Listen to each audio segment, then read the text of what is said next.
नमस्कार। आज हम बात करेंगे राष्ट्रपति की वीटो पावर की। सामान्यतः वीटो का अर्थ होता है किसी कार्य को रोकना।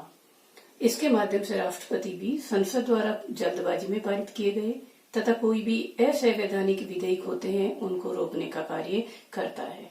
भारत में चूंकि संसदीय शासन व्यवस्था है, इसलिए संसद के साथ में राष्ट्रपति भी जुड़े हुए होते हैं। संसद द्वारा पारित कोई भी विधेयक तब तक कानून नहीं बन सकता जब तक कि उस पर राष्ट्रपति अपनी स्वीकृति नहीं दे देता है। जब संसद के द्वारा कोई भी विधेयक पारित किया जाता है तो दोनों सदनों द्वारा पारित होने के पश्चात वो विधेयक राष्ट्रपति के पास चला जाता है। राष्ट्रपति के पास संविधान के अनुच्छेद 111 के तहत 3 तरह के स्टेप राष्ट्रपति उठाता है। विधेयक को स्वीकृति दे देता है, विधेयक की सहमति या विधेयक को सुरक्षित अपने पास रख लेता है, या एक बार संसद में पुनर्विचार के लिए लौटा देता है। इस तरह हमारे यहाँ पर राष्ट्रपति को विधेयक को पारित करने के संबंध में वीटो पावर प्राप्त है। राष्ट्रपति को ये शक्ति इसलिए दी गई है कि संसद कोई जल्दबाजी में विधेयक नहीं बनाए या कोई संविधान से विपरीत कोई कानून का निर्माण नहीं कर दे। सामान्यतः राष्ट्रपति जो वीटो पावर इस्तेमाल करता है भारत में, वो 3 तरह के वीटो इस्तेमाल करता है। एक होता है अत्यंतिक वीटो, दूसरा होता है निलंबनकारी वीटो और तीसरा होता है पॉकेट वीटो। तो अपन अब एक एक इस वीटो के बारे में बात करते हैं। सबसे पहले है अत्यंतिक वीटो। जब संसद द्वारा कोई विधेयक राष्ट्रपति के पास सहमति के लिए आता है तो राष्ट्रपति उस पर अपनी सहमति सुरक्षित रख लेता है और वो विधेयक समाप्त हो जाता है। इस तरह किसी विधेयक को अपने पास सुरक्षित रखने का जो राष्ट्रपति की शक्ति है उसको अत्यंतिक वीटो कहा जाता है। ये वीटो सामान्यतः 2 तरह के विधेयकों पर इस्तेमाल किया जाता है। एक गैर सरकारी विधेयकों पर, जहां गैर सरकारी विधेयकों से तात्पर्य होता है जो मंत्रियों द्वारा प्रस्तुत नहीं किए जाते हैं, तो राष्ट्रपति इसके संबंध में इस शक्ति का इस्तेमाल करता है।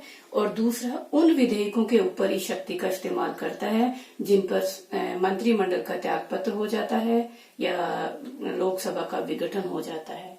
जैसे मान लीजिए वो विधेयक जब संसद में पारित किया गया था तब संसद चलती रहती है, संसद ने पारित कर दिया होता है, लेकिन जब वो राष्ट्रपति के पास सहमति के लिए आता है तब तक मंत्रिमंडल का त्यागपत्र हो जाता है या सरकार गिर जाती है या लोकसभा का विघटन हो जाता है। तो ऐसी परिस्थितियों में राष्ट्रपति उस विधेयक को अपने पास सुरक्षित रख लेता है।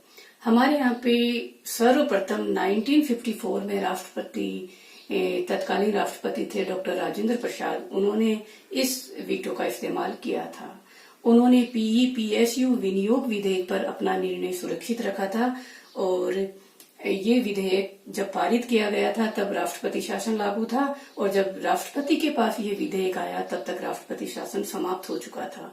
तो ऐसी परिस्थितियां बदल गई थी, इस कारण उन्होंने इस विधेयक को अपने पास सुरक्षित रखा था।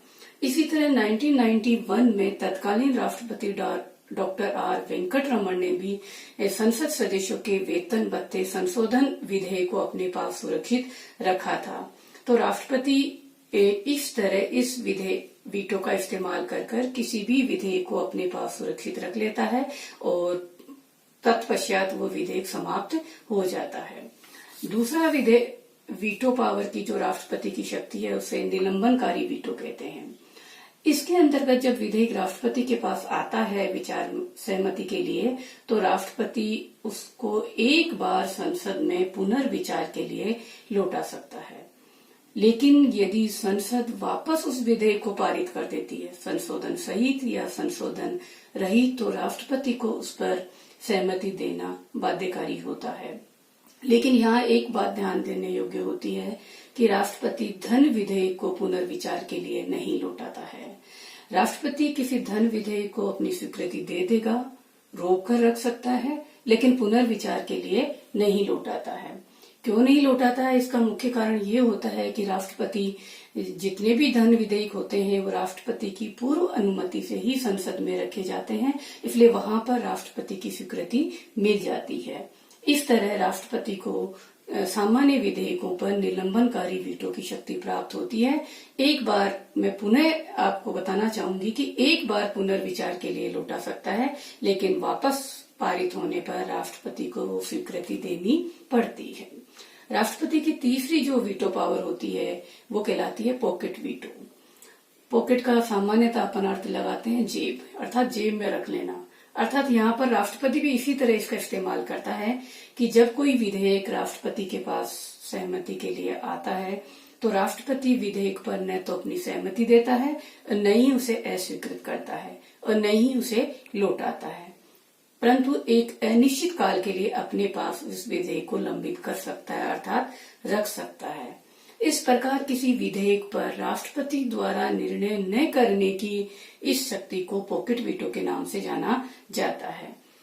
राष्ट्रपति के पास इस तरह किसी भी विधेयक पर निर्णय करने के लिए कोई समय सीमा संविधान में निर्धारित नहीं होती है, इसलिए राष्ट्रपति इसको अनिश्चित काल के लिए अपने पास रख सकता है। इस तरह का एग्जाम्पल आपके सामने मैं देना चाहूंगी। 1986 में राष्ट्रपति ज्ञानी जेल सिंह, तत्कालीन राष्ट्रपति हुआ करते थे ज्ञानी जेल सिंह, उन्होंने भारतीय डाक संशोधन अधिनियम के संदर्भ में सर्वप्रथम इस वीटो का इस्तेमाल किया था। तत्कालीन राजीव गांधी सरकार द्वारा ये विधेयक पारित किया गया था और इस विधेयक के माध्यम से प्रेस की स्वतंत्रता पर अनुचित प्रतिबंध लगाए गए थे और इनकी काफी आलोचना इस विधेयक की हो रही थी। तो उस समय राष्ट्रपति ज्ञानी जेल सिंह ने इसका इस्तेमाल करके इस विधेयक को अपने पास सुरक्षित रख लिया था, कोई निर्णय नहीं दिया गया था। इसके पश्चात 1989 में जब राष्ट्रपति आर वेंकट रमन बने तो उन्होंने इस विधेयक को वापस संयुक्त मोर्चा सरकार के समक्ष लौटाया था और संयुक्त मोर्चा सरकार ने इस विधेयक को अंत कर दिया था। यहाँ भी मैं एक बात आपको बताना चाहूंगी कि संविधान संशोधन से संबंधित विधेयकों पर राष्ट्रपति पॉकेट वीटो का इस्तेमाल नहीं कर सकता है। इन पर राष्ट्रपति स्वीकृति देने के लिए बाध्य है, अर्थात सामान्य विधेयक पर ही पॉकेट वीटो का इस्तेमाल किया जा सकता है। ये तीन तरह की वीटो जो हैं, आत्यंतिक वीटो, निलंबनकारी वीटो और पॉकेट वीटो, राष्ट्रपति संसद द्वारा पारित विधेयकों के ऊपर इस्तेमाल करता है। इसके अलावा हमारे यहाँ पर राष्ट्रपति के पास एक वीटो और होती है, वो होती है राज्य विधायिका द्वारा पारित विधेयकों पर। राज्य विधायिका के संबंध में राष्ट्रपति के पास जो वीटो शक्ति है उसका राष्ट्रपति इस तरह से इस्तेमाल करता है। देखिए, सर्वप्रथम राज्य विधायिका द्वारा जो भी विधेयक पारित किए जाएंगे वो राज्यपाल की स्वीकृति के लिए जाते हैं। जिस तरह केंद्र में संसद द्वारा पारित विधेयक राष्ट्रपति की सिग्नेचर के लिए जाते हैं, उसी तरह राज्य में राज्य विधायिका द्वारा पारित विधेयक राज्यपाल की स्वीकृति के लिए जाते हैं। संविधान के अनुच्छेद 200 के तहत राज्यपाल इसके संबंध में 4 विकल्प अपना सकता है। पहला, वो अपनी स्वीकृति दे देता है। दूसरा, विधेयक पर अपनी स्वीकृति सुरक्षित रख लेता है। तीसरा, वो एक बार राज्य विधायिका के पास लौटा सकता है। और चौथा, वो चाहे तो राष्ट्रपति के विचारार्थ उस विधेयक को रख सकता है। जो चौथा विकल्प राज्यपाल अपनाता है उस समय राष्ट्रपति के वीटो पावर इस्तेमाल की जाती है। यदि राज्यपाल किसी विधेयक को राष्ट्रपति के विचारार्थ स्वीकृत रख सकता है तो वो विधेयक राष्ट्रपति के पास आता है। उस समय राष्ट्रपति उसके ऊपर या तो स्वीकृति दे देता है या अपनी स्वीकृति सुरक्षित रख सकता है या राज्यपाल को निर्देश दे सकता है कि एक बार विधायिका के पास पुनर्विचार के लिए वो लौटाए। लेकिन यदि विधायिका उसे वापस पारित कर देती है तो राष्ट्रपति उस पर सहमति देने के लिए बाध्य नहीं है। यहाँ ये ध्यान देने योग्य बात है कि केंद्र में यदि संसद पुनर्विचारित विधेयक को वापस पारित कर देती है तो राष्ट्रपति उस पर अपनी सहमति देने के लिए बाध्य होता है। लेकिन अगर राज्य विधायिका इस किसी विधेयक को पुनर्विचारित विधेयक को वापस पारित करती है तो राष्ट्रपति उस विधेयक पर स्वीकृति देने के लिए बाध्य नहीं है।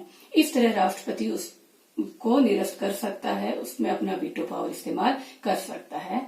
इसके साथ साथ ये भी है कि राष्ट्रपति किसी भी राज्य द्वारा, किसी भी राज्य विधायिका द्वारा पारित विधेयक को अपने पास अनिश्चित काल के लिए रोक भी सकता है और इस तरह उस विधेयक का अंत हो सकता है। इस तरह भारत का राष्ट्रपति राज्य विधायिका द्वारा पारित विधेयकों पर भी वीटो का इस्तेमाल करता है और इस तरह ये 4 तरह के वीटो राष्ट्रपति अपने शक्तियों के अंतर्गत इस्तेमाल करता है।